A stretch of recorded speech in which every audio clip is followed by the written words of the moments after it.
there's a lot of potential in sort of moving forward in a very genuine way and like pushing creativity and less fear and being vulnerable and sort of like pushing that emotion, because at the end of the day, that's what gets people to listen. So we hope you enjoy listening to this podcast half as much as we enjoy making it for you.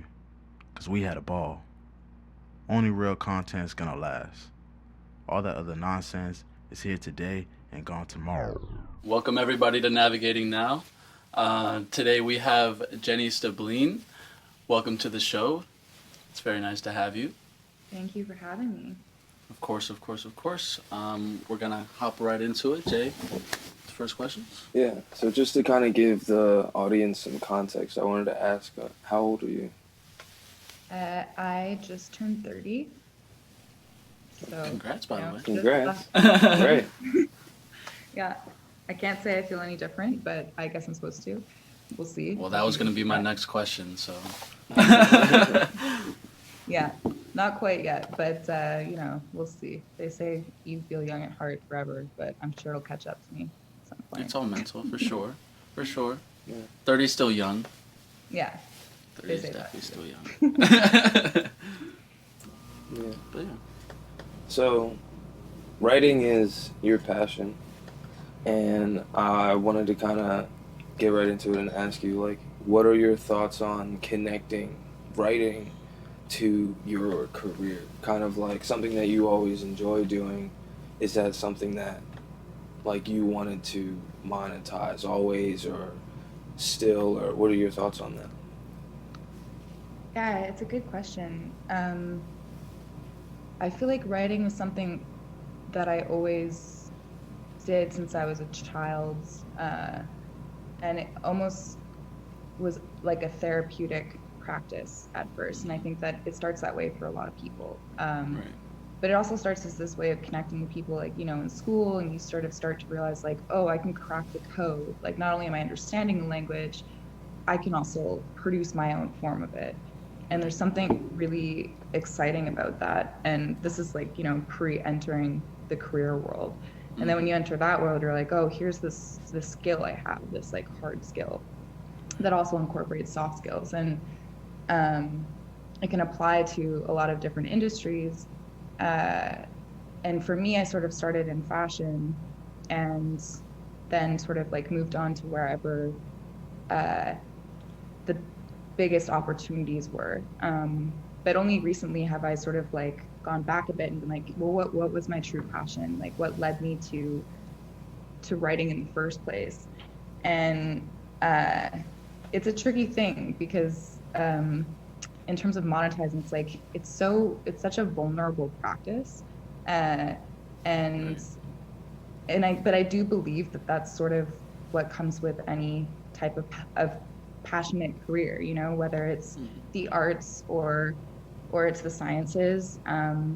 You're sort of putting yourself out there, and that in itself can be sort of, at least for me, there's a bit of a learning curve in that.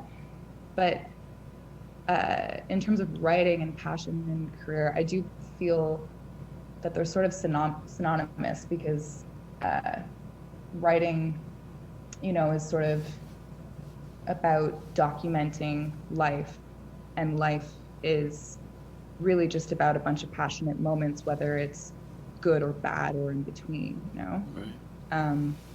But it is a tricky thing to find that happy medium where you're comfortable making a living off of it, but also truly proud of your output at the same time. I think that that's sort of a balance that needs to be learned through several successes and mistakes along the way. Right. And I just wanted to ask, kind of just based on what you just said about it always being your passion as far as writing, and how you were fortunately able to do that as your career, as you basically started your career. How do you think you were, or I guess not really how, or I guess, yeah, how were you able to turn that passion into a job, as far as internships, or as far as talking to the right people? Not to say that your way is the only way, but how were you able to do that? I think for me, I'm very lucky to sort of be in a community in Montreal where everyone's sort of, it's kind of a small city, like everyone sort of knows each other and you build these connections, and it is a lot about networking. I think also it's a lot about being open. So let's say, your interest is in fashion, or it's in photography, or painting, or publishing, or even outside of the arts. I think in the beginning for me, it was sort of just researching opportunities in my city, like whether they were internships or people I knew, kind of what it sounds like you guys are also doing, reaching out to people, and also being open to the idea that I might not be making any money right away. I mean, luckily now interns are paid. They should be. But when I was like first starting to intern, that wasn't the case.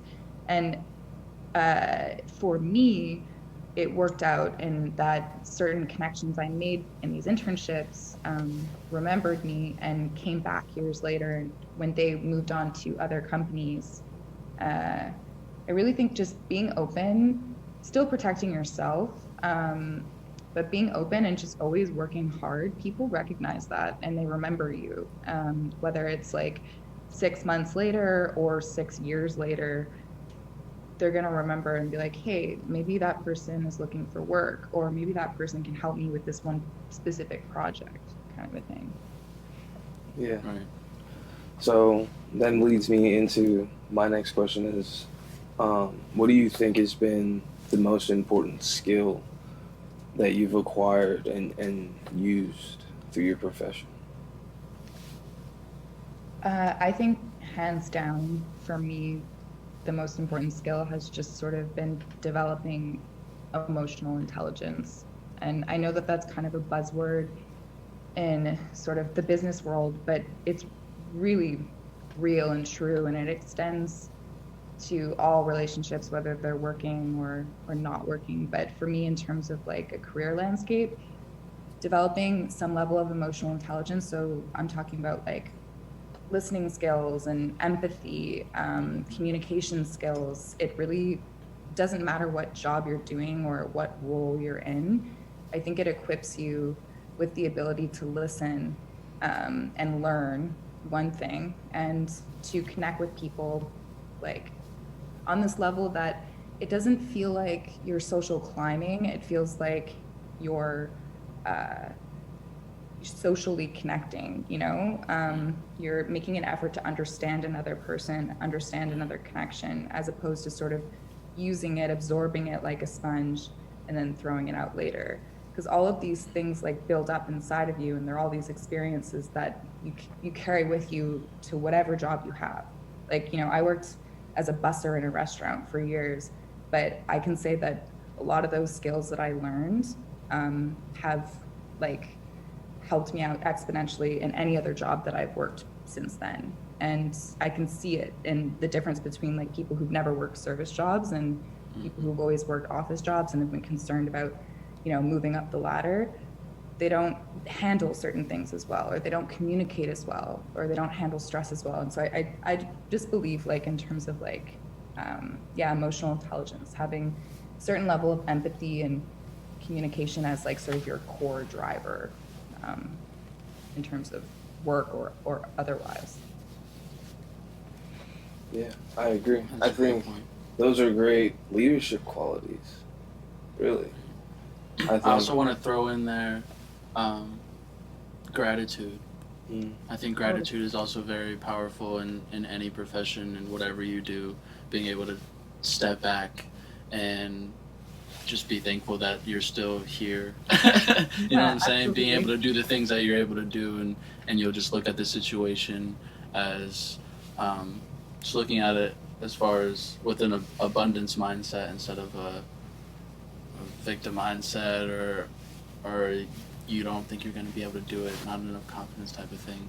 Just I think gratitude is very important within that. So true. Yeah, I totally agree. I mean, especially in sort of the climate we live in right now, and just sort of staying grounded in sort of your experiences and what's ahead and what's behind you, but really just being present. I think gratitude is a huge part of that.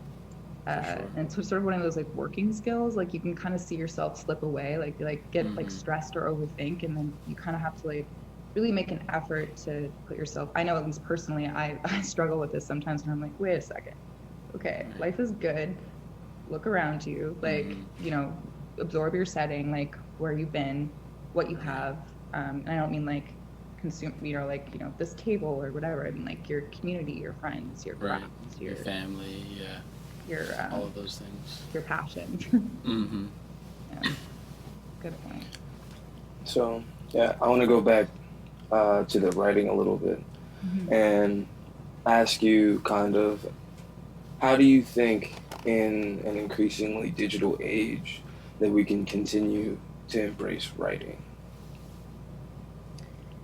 Yeah, it's a really good question. Also, I'm such a I love print. Like I'm such a print freak. I really like prefer such a like a tangible read, whether it's a book or a magazine. But of course, as a writer and just, you know, as anyone in this world, you have to adapt to this digital age.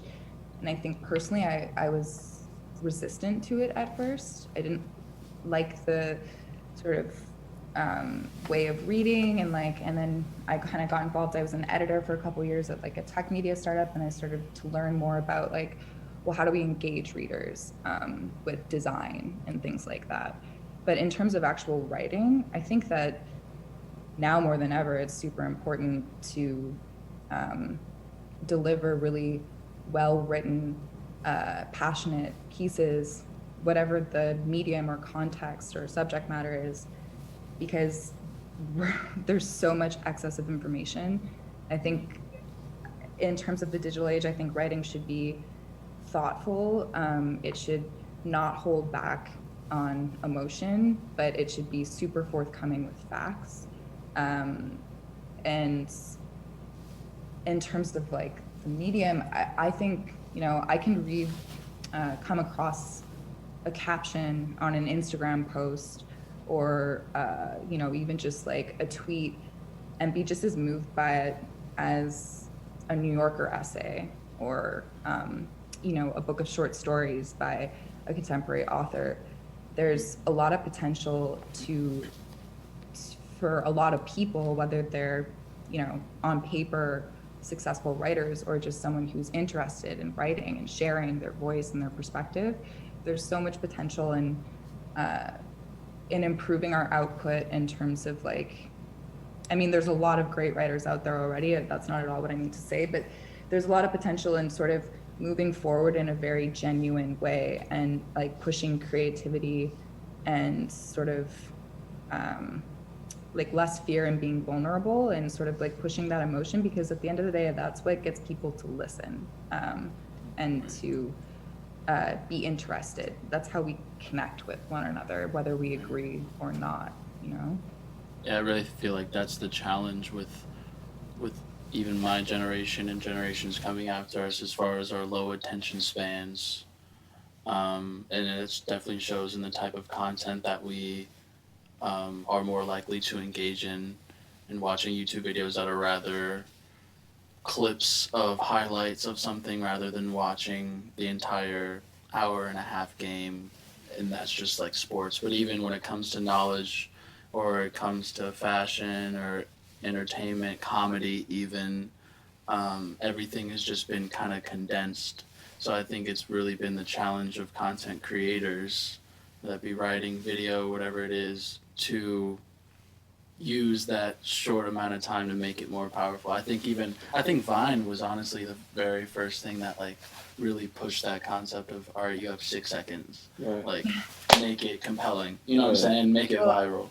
it definitely encourages you to think and be creative in different ways. And I guess that's kind of what I was talking about in the beginning, is that at first I was sort of resistant to it. I was like, oh, like I'm not, and like, you know, and I'm unique even for my generation. Like my generation also is very active with social, like everyone has everything, everyone's watching, like I'm just, I don't know.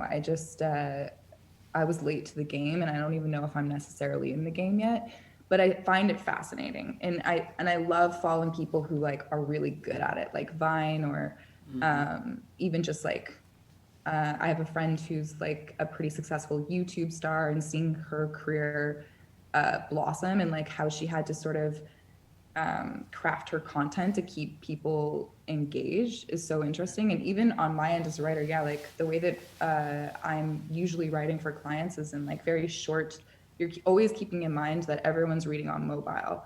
So you have to Right. like structure things differently. Mm-hmm. Your paragraphs are shorter, they're a little bit punchier. Right. So yeah, it definitely affects the way that I think you write and you deliver things, which is interesting. I think that as long as what's preserved is sort of the intent to deliver thoughtful content, then there's so much room for creative potential in the digital age. For sure. Yeah. Well said. So, my next question goes into, was Essence your ideal job? And can you explain kind of like how the opportunity came about to write there? Because I know like fashion maybe is kind of like another like outlet that you like to express yourself. Being able to combine that with writing, I'm sure it was like a cool mix. Like, can you explain like just how the experience came about, and um, like if it's a job that, I don't know, you would recommend to other writers? Well, so Essence, there's first of all, like at Essence, I was a product copywriter. So there's sort of two departments in terms of writing jobs there. And there's like the editorial side, which is what you'll see if you like go to the Essence like homepage, sort of more articles. And then what I was doing was really technical product descriptions, and then designer biographies and things like that.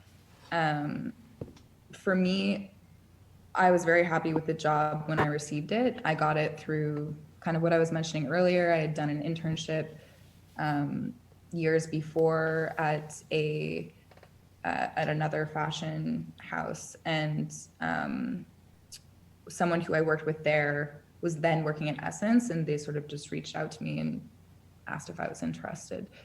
So I freelanced at Essence for about a year and a half.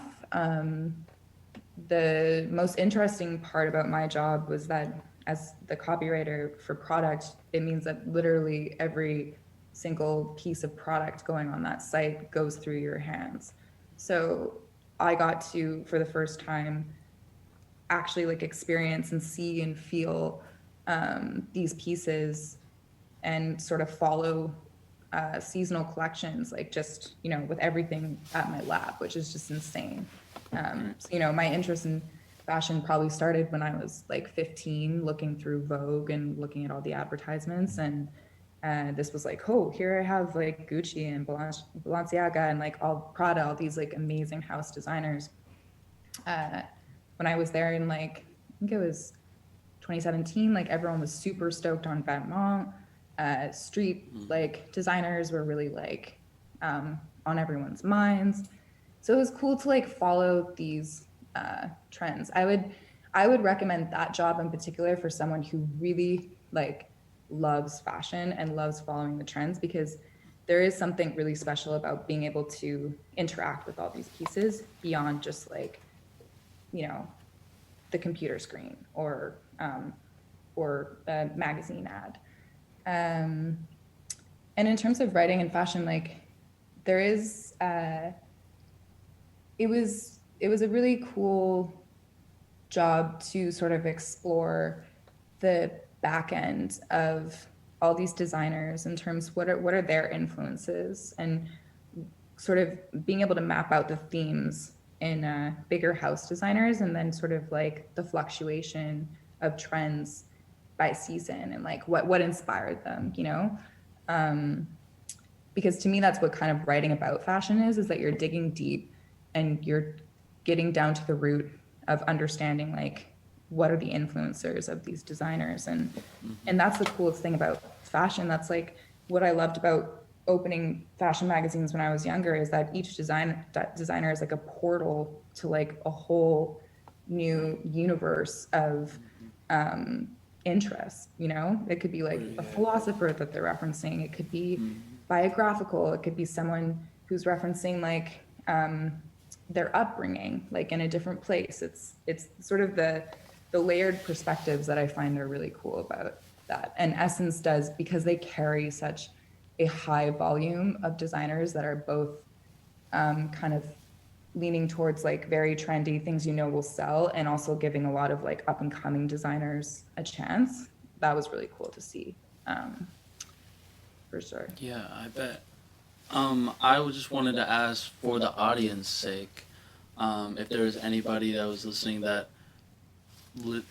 heard of what you do and thinks it's very interesting, something that they might want to do in the future. What do you think is or are skills that were that they could start learning and applying now that might help them in that space? Yeah, it's a good question. I think if you're going into fashion, whether it is more technical product copywriting, just to kind of get in the door, or more editorial, I think really just being on top of things to a certain degree. Like, I think if you're interested, it'll come easily to you. Like, you're probably already reading about designers. You're probably seeing like who those designers are referencing. You're probably fairly familiar with fashion history. I think also one thing that I didn't think about until I got there, and I was sort of grateful to have the opportunity to learn, is that, and you guys probably know a bit about this too, actually making your own clothing, but you really do need to study like material and fabric and how, like, you know, different weaves, different names for, like, you know, how many types of linen are there, or like you really got to study like the actual design of the, like, what fabricates fashion. And that's one thing that I think, whether you need that for I mean, they'll train you'll be trained, but if you come in with that knowledge already, it's a pretty big asset, I think, for no matter what type of writing job in fashion. Like, if you have this sort of extended knowledge of fabric and material, and even better if you know how to actually design, it's a huge asset. I don't think it's necessary, but it's something that I think will also only inform your passion for fashion even more, is understanding like the basics of it. You know, how is it created? Kind of thing. Right. So, getting a chance to see all these different brands and they kind of like all go through your hands, like, what were some that you felt like stood out the most, and why? So I think, like, as I mentioned earlier, there was sort of some bigger, you know, fashion house names that you can't not be stoked to have in front of you. Like, Gucci is one of them, just because they're so, you know, not every piece, but sort of their more expensive pieces, like their embroidered and embellished bomber jackets, for example. Like, the fabrication on these is actually so intense. It's so excessive. It's like, but not it's excessive in this sort of playful way. Like, there's so many sequins and there's so many appliques, and like there's something almost humorous about it, but also very beautiful. Like, I feel like my Italian American Nana would just be like so stoked on Gucci, because it's like kind of gaudy, but it's also luxury. I loved seeing Gucci come through. I was super excited about Balenciaga at the time that I was there too, just because I'm a fan of like oversized sort of menswear made into women's wear, sort of these like kind of this play with proportion, which Vetements does a lot as well, and Off-White a bit too. And then I also really liked some smaller designers who would come through, like Colleen Estrada, a New York designer. She maintains to be like one of my favorite designers today. And I just love, I love her colors. Like, I love the way she designs, but more importantly, like, she has a really sustainable approach. And that was super cool to see in the framework of fashion, which is becoming more popular now. But I believe she has like such a genuine approach to sustainability, which is such an important thing in the fashion world. And her approach is to like use dead stock material or upcycle materials and make it into something completely new. It's really cool. And I mean, there's a few more too, but I also don't know how we're doing for time. So I don't want to actually blabber away. no, it's all good. We should start to wrap up though. Yeah, so let everybody know where we can find you. Yeah, thanks. Shout yourself out a little bit. Right. So I have some social presence on Instagram, but it may not be what you expect. I have an Instagram called Cloudbusters, which essentially documents the sky, but in an artful way. I promise it won't bore you. And I also take 35mm photographs, which you can follow at dirty_gravy on Instagram. And in terms of writing, I don't really have a good writing shout out, but I will have an Shout your article. LinkedIn or something. I have something coming out soon. We'll see. Writing is funny because you write something and then you wait like 6 months for it to actually show up. Right. But there will be actually, I will say there will be a new print magazine called Open Spaces, which should be coming out this fall, which everyone should keep an eye out for. They have an Instagram as well. For sure. Well, thank you very much for joining us. We wish you luck in all your future endeavors, and I don't believe this will be the last time we'll talk and collaborate on something. So. Yeah, thank you so much for having me, and I'm really looking course. forward to seeing where you guys go with different. It's super, super exciting. Thank you very much.